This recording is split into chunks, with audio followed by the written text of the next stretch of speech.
Another way to increase the amount of plants that you grow indoors is to look into using hydroponic systems.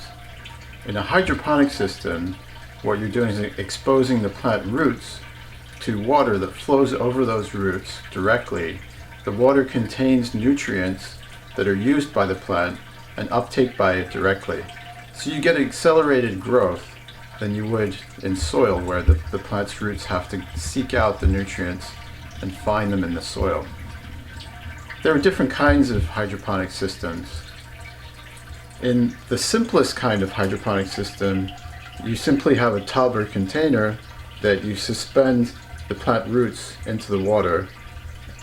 It's a static system, there's no water moving in that system, so it's very simple, but you have to worry about the plant roots getting enough oxygen.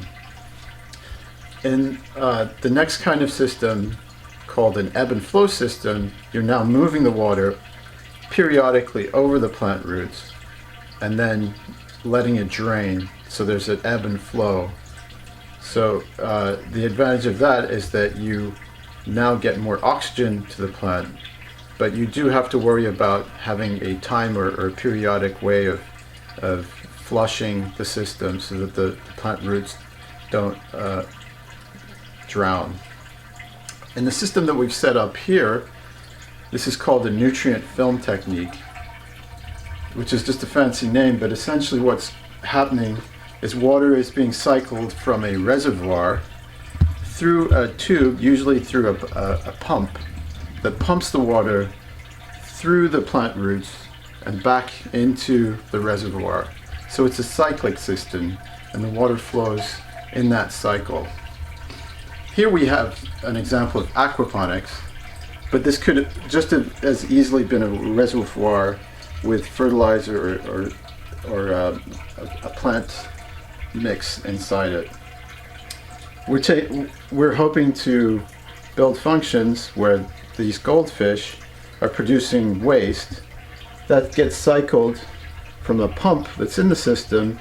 The pump goes through this tube here up into the tray, and the tray is at an angle, so the water flows through the system, and then finally there's a drain here underneath where the water flows back into the fish tank.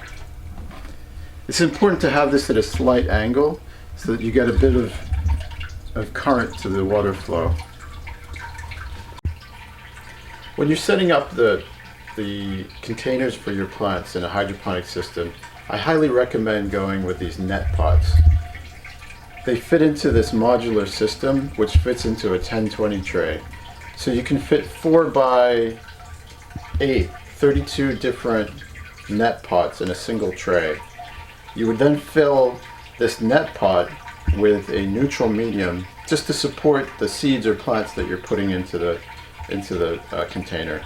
So I recommend using either rock wool, cocoa coir, or these neutral pebbles. But I would recommend going with rock wool or cocoa coir to start off with. And you only need to fill it up to where the water will wick through. So you don't need to actually fill these up to the top.